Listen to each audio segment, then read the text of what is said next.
안녕하세요 여러분. 오늘은 제44강 조선에 입국한 각국 선교사들에 대해서 함께 생각해 보도록 하겠습니다.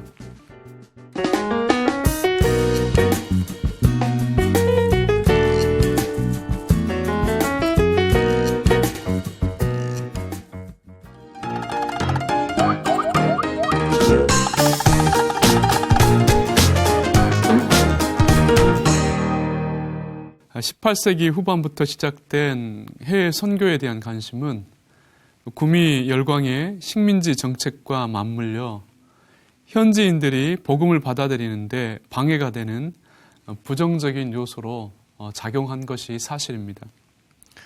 구미 열광의 제국주의적인 대외 팽창주의와 각 나라들의 선교사 활동이 거의 동시적으로 이루어졌기 때문입니다.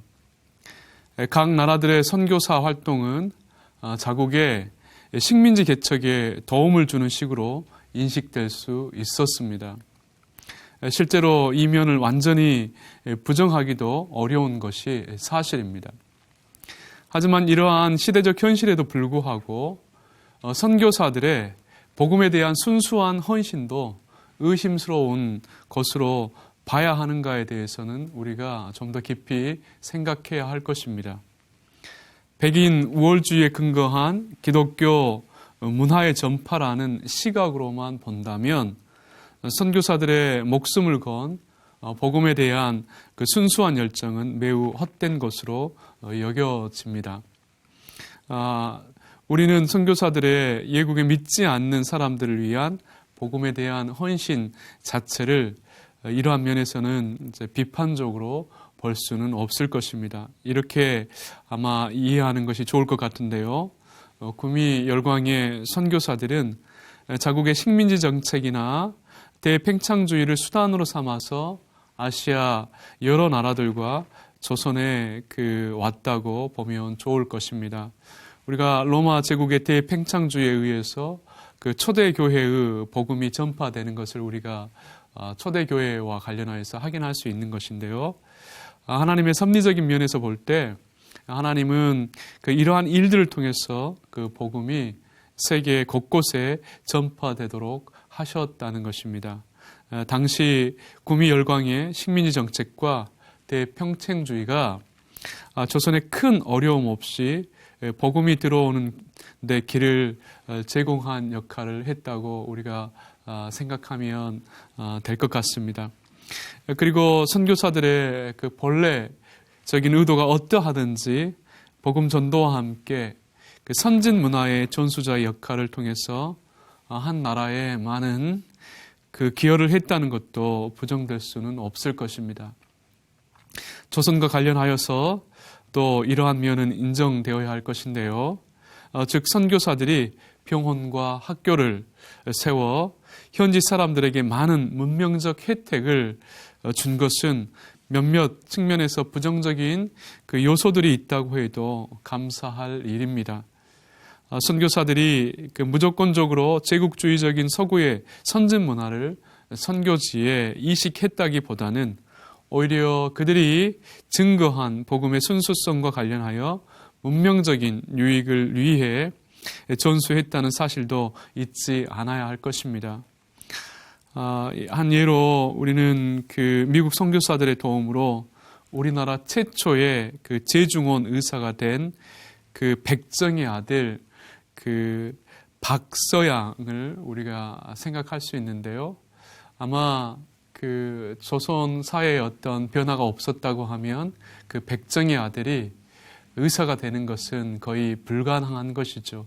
그러나 선교사들이 들어오고 그리고 이들이 신분 철폐에 관한 어떤 노력을 하면서 조선시대 가장 하층민이었던 그러한 사람이 의사가 될 수 있었다는 것입니다.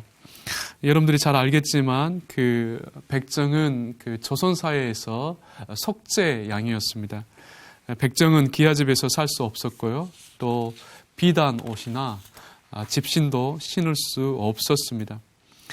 자기보다 신분이 높은 사람이 지나갈 때는 옆길로 비켜서서 허리를 구부리고 있어야 했으며 만일 허리를 숙이지 않으면 교수형을 면치 못했다고 알려져 있습니다. 그리고 그들은 정상적으로 걸을 수도 없었으며 항상 허리를 구부리고 뛰어가듯이 공충거리며 뛰어다녀야 했다고 합니다. 백정들은 한국의 전통적인 그 생활마저 누릴 권한이 없었는데요. 그들은 상투를 틀 수 없었던 것은 물론이고 성시조차 가질 수 없었습니다. 백정이 장가를 들면 말을 타는 대신에 소를 타야 했었고, 또 신부는 그 가마를 타지 못하고 널판지 위에 앉아서 결혼식장에 간 것으로 알려져 있습니다. 조선사회에서 백정은 이러한 신분적인 제약에서 벗어날 어떤 길도 없었던 것이죠. 그리고 그 당시 교회 안에서의 그 인식도 대단히 좋지 못했습니다. 양반들은 하인이나 다른 상농들과 함께 예배를 드리는 것은 참았지만 백정만은 안 된다고 완강히 반대한 것으로 알려져 있습니다.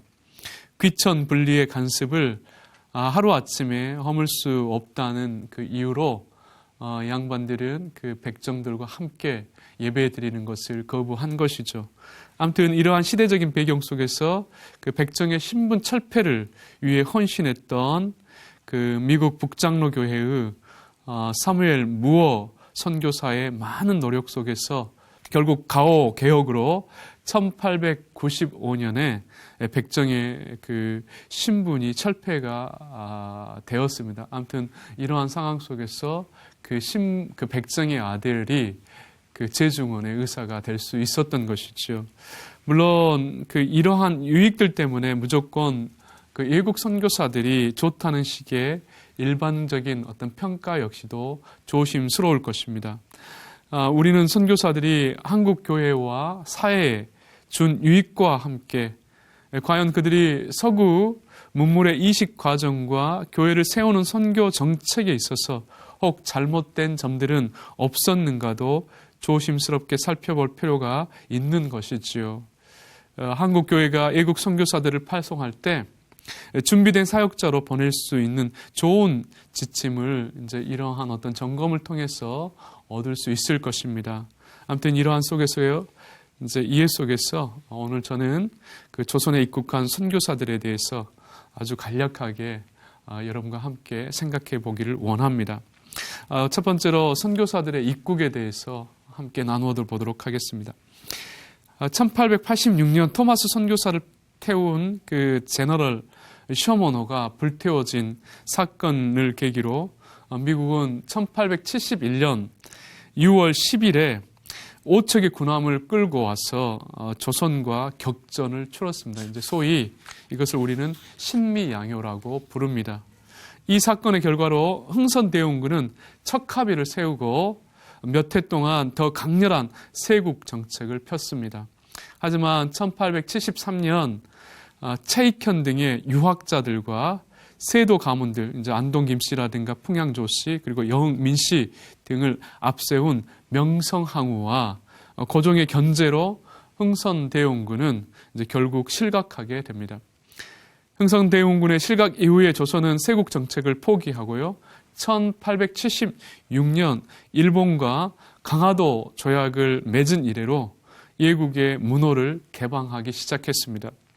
대표적으로 조선은 1882년에 미국과 통상수교 조약을 맺었는데요. 이제 그 이후로 이제 다른 나라들과도 이제 통상수교 조약을 체결했습니다. 그 미국과 그 통상 수교 조약이 맺어진 지 2년 만에 이제 미국 그 북장로회 출신의 첫 의료 선교사가 1884년에 이제 조선에 내한했습니다. 이제 이때로부터 이제 그 공식적으로 선교사들이 조선에 들어올 수 있었던 것입니다. 미국으로부터 이제 처음 조선에 그 내한한 선교사는 그 호레이스 알렌입니다.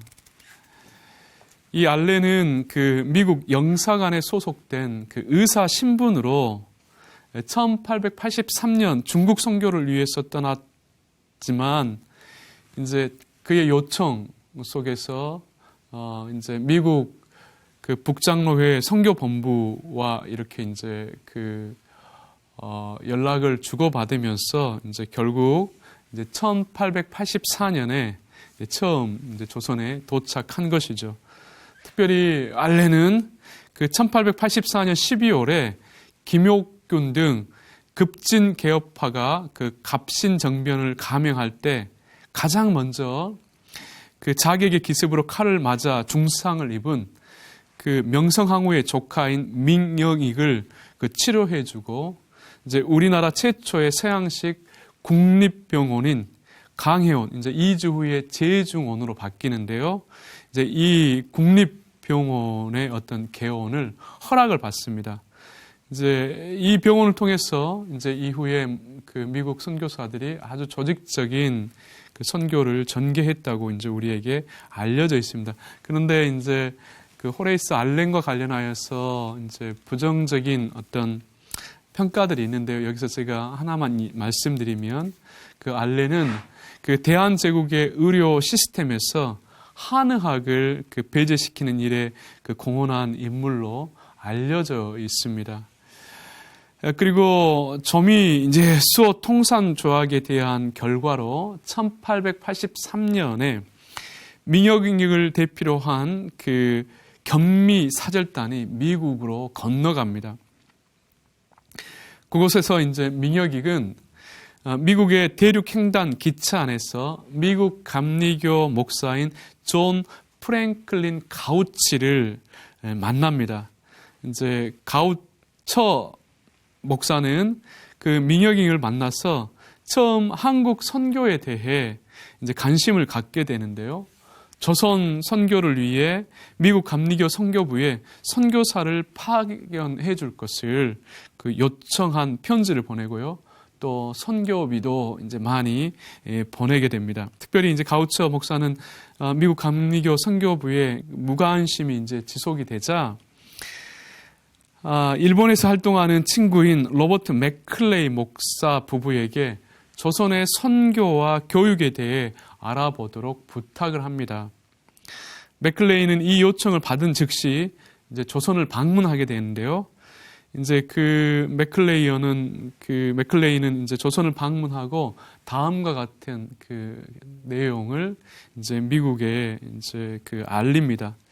우선 교육 사업과 의료 사업으로부터 시작하지만 궁극적 목적은 전도에 있다는 것을 숨기지 않고도 활동할 수 있을 것입니다. 학교 사업은 대단히 환영을 받을 것이며 그 병원 사업은 매우 시급한 요구이기도 합니다. 이제 이런 어떤 이제 내용을 그 미국 감리교 선교부에 보내지요. 일본에서 이제 선교하는 다른 그 선교사들도 조선 선교를 호소하는 글을 이제 선교 잡지인 소위 모든 나라의 복음을 그러니까 The Gospel in All Lands라는 그 이제 잡지에 투고를 하는데요. 이제 이 글을 읽은 사람들이 선교 헌금을 보내왔고요. 또 가우처 목사가 보낸 온 선교 헌금도 여기에 이제 추가된 것으로 알려져 있습니다. 결국 이러한 과정 속에서 미국 감리교 선교부는 조선에 선교사를 파송한다는 것을 결의합니다. 그래서 1884년 말에 목사이며 의사인 그 스크랜톤과 그의 아내 또 스크랜톤의 이제 모친인 마리아 스크랜톤 그리고 이제 아펜젤러를 조선에 이제 보낸다는 것을 이제 결의하고 또 이제 이들을 조선의 첫 선교사들로 이제 임명합니다. 그래서 이제 그 과정을 좀 살펴보면요. 이제 1885년 4월 5일에 그 아펜젤러하고 이제 언더우드가 그 인천의 제물포에 처음 이제 도착합니다.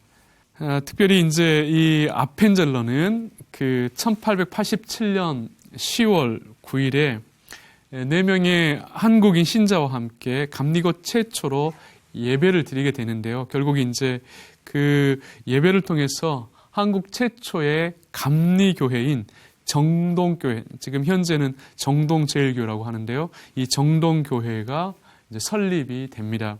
이때 같이 온 그 언더우드는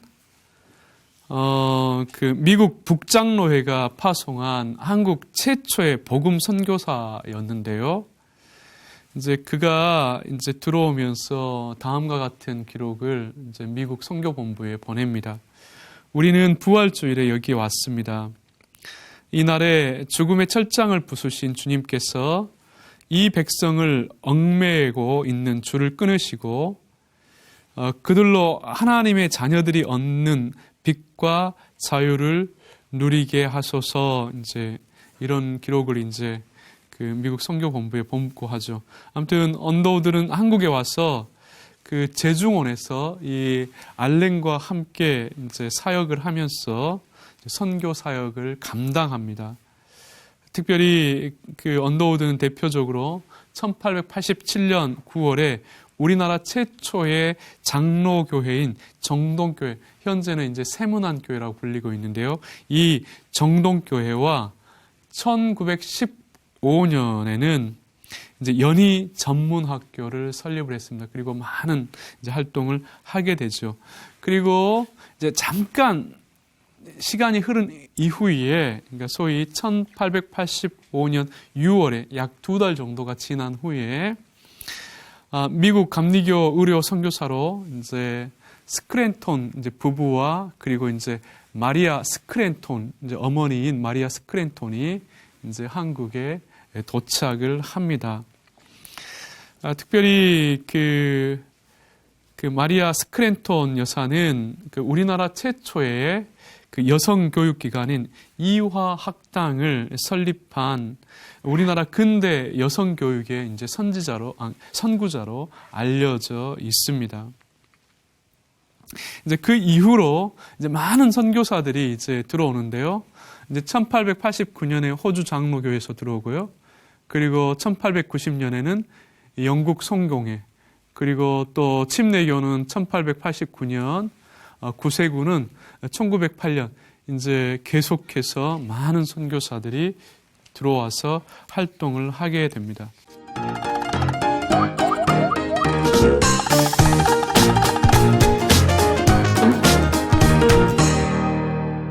그러면 이제 이번에는 그 선교사들의 입국 이후에 그 조선에서의 첫 그 기독교 선교 현실이 어떠했는지를 살펴보도록 하겠습니다. 조선이 그 선교사들의 입국을 허락했다고 해도 기독교의 자유로운 복음 전도는 허락하지 않았습니다. 이제 형식적으로 절대 왕조 체제를 유지하고 있었던 조선 그 황실은 선교사들이 조선의 개화와 계몽에 많은 어떤 기여를 한 것은 인정했지만, 그럼에도 기독교에 대한 인식이나 신뢰가 없었기 때문에 복잡한 애교적인 상황 속에서 왕권 약화를 야기시킬 수 있는 완전한 어떤 그 종교적 개방에는 주저한 것이 사실이었습니다. 실제로 구미 열강의 선교사들과 관련하여 조선 정부가 어떤 선교사들과 깊은 관계를 맺었느냐는 단순히 선교에 대한 긍정적인 영향만 미친 것이 아니라 더욱이 국제적인 정세와 관련된 외교, 정치적인 면에도 큰 반향을 불러 일으켰기 때문입니다. 이제 그럼에도 불구하고 이제 우리가 기억해야 할 것은 1884년부터 교육, 병원 사업을 통해서 시작된 개신교 선교사들의 그 활동이 오랜 박해를 겪은 천주교와는 달리 처음부터 조선 조정의 후원을 받았다는 것이고요. 이제 이 때문에 어떤 물리적인 그 저항도 받지 않았다는 그러한 사실입니다. 이제 이러한 배경 속에서 그 조선에 처음 들어온 선교사들은 그 복음의 선포의 자유를 허락한다는 그 정부의 공식적인 승인을 받지 못한 상태에서 우회적인 방식으로 그 선교 활동을 조심스럽게 추진해야만 했습니다. 표면적으로 볼 때 그 선교사들이 정치와 종교의 분리를 강조한 것도 조선 정부를 안심시키려고 내세운 어떤 선교 정책이었다고 이제 말할 수 있을 것입니다. 초기의 선교사들은 직접적인 선교 활동을 할 수 없었기 때문에 우선 학교와 의료 사업부터 시작할 수밖에 없었지만 하나님은 이러한 그 소극적으로 보이는 선교의 일들을 통해서도 조선에 있는 많은 구원받은 자들을 부르셨다는 것을 확인할 수 있습니다. 이제 그럼 좀 더 우리가 그 구체적으로 이제 1884년부터 소위 그 식민지 이전, 그러니까 일본이 한국을 강점하기 이전까지 이제 1910년까지의 어떤 조선에 내한한 선교사들의 어떤 이제 숫자를 한번 확인해 보도록 하겠습니다. 이제 그 1884년에서 1910년까지 그 선교사의 수는 총 449명 정도로 우리에 알려져 있습니다. 이제 가장 많이 들어온 선교사들은 미국 북장로교였고요. 165명이었습니다. 미국 남장로교회도 이제 114명 정도가 되었습니다. 그 다음으로 미국 북감리교회, 그리고 미국 남감리교회, 이제 그 아래로 호주 장로교회, 캐나다 장로교회, 영국 성교회, 그 다음에 이제 기타 선교사들을 저희가 확인할 수 있습니다. 이제 이 결과가 우리에게 말해주는 것은 뭐냐면, 그 전체 선교사들 중에 그 미국 선교사들의 비중이 가장 컸다는 것이지요. 그래서 미국 선교사들이 그 조선 사회에 큰 영향을 줬다는 것을 우리가 이제 이러한 결과로 확인할 수 있습니다. 그리고 이제 조금 더 우리가 생각할 때 1545년 소위 그러니까 해방되기 직전까지의 그 내한한 선교사들의 수를 살펴보면요, 그 가장 많이 그 선교사를 파송한 나라가 그 미국이었습니다. 이제 미국에서 1545년 이전까지 조선에 들어온 숫자가 1,009명 정도가 됩니다. 그리고 이제 영국은 199명, 그리고 캐나다 97명, 호주 85명, 그리고 이제 나머지 기타가 한 140여 명 정도 됩니다. 그랬을 때 이제 그 선교별 어떤 이제 그 통계를 보면요, 당연히 미국 북장로교회가 가장 많았고요. 그 다음에 미국 북감리교회, 그 다음으로 남장로교회, 그리고 미국 남감리교회, 뭐 구세군, 그 다음에 이제 호주, 영국, 캐나다, 이제 이런 어떤 순으로 이제 선교사들을 이제 많이 파송한 것으로 우리에게 알려져 있습니다. 이제 그 교파별 통계를 한번 살펴보면요, 그 감리교회가 그 679명의 어떤 선교사들이 그 한국에서 활동을 했고요. 그리고 감리교가 403명, 이제 그 다음은 구세군, 송공회 등의 어떤 선교사들이 이제 활동한 것으로 우리에게 알려져 있습니다. 이제 이 결과는 우리에게 다음과 같은 사실을 말해줍니다. 그 미국 선교사들의 비율이 압도적으로 많았다는 것이죠. 그러니까 이제 이런 측면에서 그 신자들의 나라별 선호도에 있어서 그 친미적인 어떤 성향을 갖게 했다는 것은 이제 우리가 당연한 것으로 이제 받아들여야 할 것입니다. 그리고 미국, 영국, 호주, 캐나다 등의 국가교회로부터 분리되어 있는 이제 교파주의로 구성된 교회가 한국 교회에 대단히 영향을 줬다는 거죠. 소위 이제 유럽의 교회들보다는 어떤 이제 미국과 영국, 호주의 그러한 교회들이 영향을 줬다는 것인데요. 이제 이것은 이제 긍정적인 면도 있지만 특별히 이제 부정적인 면을 제가 한 가지 지적하면, 한국 교회의 지역적 분열성이나 교파주의, 신앙 및 신앙 유형 등의 차이에 있어서 교회 분열의 여지를 제공했다고 볼 수 있다는 것입니다. 그리고 이제 마지막으로 한국 교회의 교파별 교세 상황과 관련하여서도 이제 이 선교사들의 분포는 대단히 큰 영향을 준 것으로 알려져 있는데요.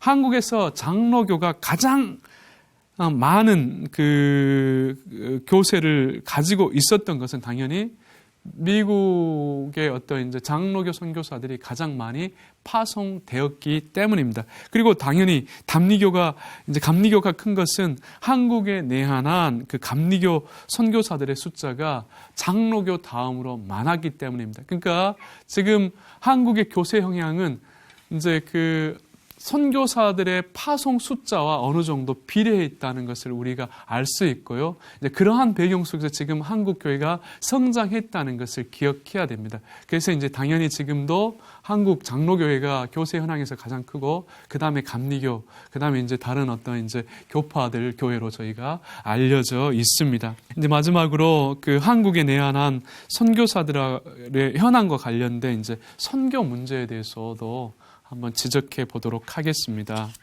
1884년 첫 선교사의 방한으로부터 1945년 해방 이전까지 한국에 입국하여 활동한 선교사들은 대략 1530명 정도가 된 것으로 알려져 있습니다. 이제 그들 중에 미국 국적의 선교사가 그 전체 선교사들 중에서 65.9%를 차지하고 있었는데요. 특별히 이제 이러한 면에서 볼 때 한국 교회는 미국의 어떤 그 선교 활동에 힘입어 성장했다는 것을 우리가 확인할 수 있습니다. 이제 전체적인 면에서 이제 우리는 다음과 같은 긍정적인 입장과 부정적인 입장을 생각할 수 있는데요. 먼저 긍정적인 면에서 미국의 교파주의 선교는 한국 교회에 대체적으로 순수한 복음주의적 영향을 주었다는 사실이죠. 미국의 부흥운동의 영향 속에서 복음에 대한 순수한 열정을 가진 선교사들이 많이 들어왔기 때문입니다. 그리고 서구 선교사들의 선교 활동은 한국 선교의 시초부터 근대화에 대한 열망을 제공했다는 점입니다. 학교, 병원, 복지시설, 이제 예로 고아원 같은 복지시설이요. 그리고 이제 YMCA 같은 그런 단체 등의 많은 근대적인 문물들이 한국 교회뿐만 아니라 한국 사회에 큰 영향을 주었다는 것을 부인할 수 없습니다. 마지막으로 그 서구 선교사들은 가보 개혁으로부터 논의된 근대적인 의식과 윤리 규범이 한국 사회에서 실제적으로 정착되는데 지대한 공헌을 했다는 것이죠. 신분제도 타파라든가 자립식 강화, 여성의 지위 향상, 조혼 폐지, 축첩제도 반대, 노동의 중시, 금주, 금연, 미신 숭배 금지, 조상 숭배 금지 등 이제 이러한 어떤 윤리적인 면의 어떤 기여에 많은 이제 공헌했다는 것을 우리가 부정할 수 없다는 것이죠. 그러나 이제 부정적인 면도 있습니다. 제가 이 부정적인 면과 관련해서 하나만 생각을 하기를 원하는데요. 특별히 이제 미국 주도의 선교는 정교 분리라는 원칙 속에서 교회를 정치적인 이합으로부터 이제 보호하려고 했다는 어떤 그런 긍정적인 면은 있지만, 그럼에도 불구하고 이제 결과적으로 부당한 사회 현실과 그리고 시대 문제에 대해 침묵하게 하는 결과를 가지고 왔다는 것입니다. 한국 교회로 하여금 전반적으로 하나님 말씀을 통한 사회의 파수꾼적인 역할을 하게 하는 기능을 상실하게 한 것이죠. 더욱이 이제 더 심각하게는 한일 강제 병합이라든가 3.1운동의 탄압, 그리고 신사참배 같은 일에 타협하거나 묵인하는 결과도 갖게 했습니다. 정리하겠는데요. 한국에 온 선교사들은 완벽한 사람들은 아니었습니다. 우리와 같은 연약함을 가지고 낯선 땅에 온 것이죠. 복음의 열정과 함께 아마 두려움을 가지고 왔을 것입니다. 의심의 여지 없이 이제 그들의 헌신 때문에 그 깊은 어둠에 잠겨 있었던 한반도가 진리의 빛을 볼 수 있었습니다. 이제 오늘날 800만이 넘는 신자들, 세계 제2의 선교사 파송 국가 등의 결과는 이제 이러한 선교사들의 헌신의 열매이기도 하죠. 그리고 한국 사회는 그 선교사들로부터 많은 문명적인 혜택을 제공받은 것도 사실입니다. 지금의 어떤 발전은 그들이 뿌린 씨의 열매이기도 할 것입니다. 우리는 한국에 온 선교사들의 헌신과 희생에 가장 먼저는 진심으로 감사한 마음을 가져야 할 것입니다. 이것으로 오늘 제 강의를 마치겠습니다. 감사합니다.